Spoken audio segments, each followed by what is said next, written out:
गणपती आजच्याला बसणार होता तरी माझी थोडी सजावट राहिली होती. हे ब्लॉकमध्ये जरा पांढरं पांढरं दिसत होतं. कसं आहे, ओके करून घेतलं सगळं. साहेबांनी चहामध्ये चहापत्तीच नव्हती टाकली. मग मी आले आई साहेबांना म्हणलं साखरेमध्ये चहापत्ती नाही टाकली. मग मी टाकली चहापत्ती.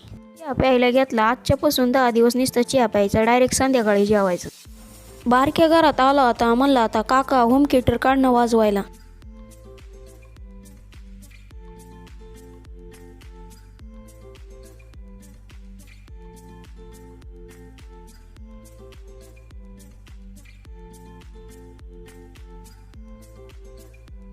तर बारक्या घरात आलं तर म्हणलं बारक्याचा नाद तर पूर्ण करायच पाहिजे. कारण का मी होम थिएटर लावणारच होतो. होम थिएटर तिकडं ठेवलं होता, पण तिथं नेमका करंट चालू होता. बारक्या तिथं हात लावत होता.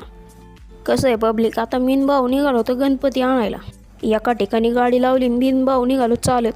डेकोरेशनचं बी सामान एवढं खतरनाक होतं ना, पण आपण कारभारी नसल्यामुळे आपल्याकडं काय नाही. देवा पुढं ठेवण्यासाठी फळं घेतली. शेतकरी अख्ख्या भारताला जागा होतो, पण शेतकऱ्याची ॲडव्हर्टाईज कोण करत नाही. तर अगरबत्ती धुनी, ऋतिक रोशन. गणपतीचं तोंड झाकण्यासाठी एक रुमाल घेतला. एका होलसेल दुकानामध्ये सगळं गणपतीचं अगरबत्ती सगळं सामान. इकडं गणपतीचं आहे ना मूर्त्यांचा स्टॉल लागला होता, पण 1 नंबर मूर्त्या होत्या. पण गणपतीची किंमत 1800 रुपये सांगत होती. आजच्या दिवस भाऊ तिकडं तिकडंच जायला लागणार होतं. भावानी इकडं हाराच्या दुकानात गेलतो, तर हाराची किंमत 150 रुपये. हारासारखा हार दिसणारा मग एका दुकानावर दिसला, मग लगेच घेऊन टाकला. लगेच कपिल स्वीट नावाचं एक स्वीटम होतं, त्याच्यामध्ये भावाने लगेच गणपतीला मोदक घेतलं. भावाने काय आजच्याला काही कंजूशी केली नाही. लगेच आम्ही ना गणपतीच्या गोडाऊनमध्ये घुसलो.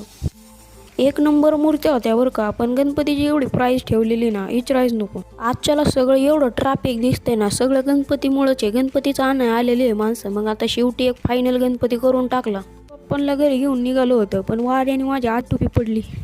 अचानक जास्त पाऊस लागल्यामुळं आम्ही डायरेक्ट गाडी ना झाडाखाली लावून बसलो होतो.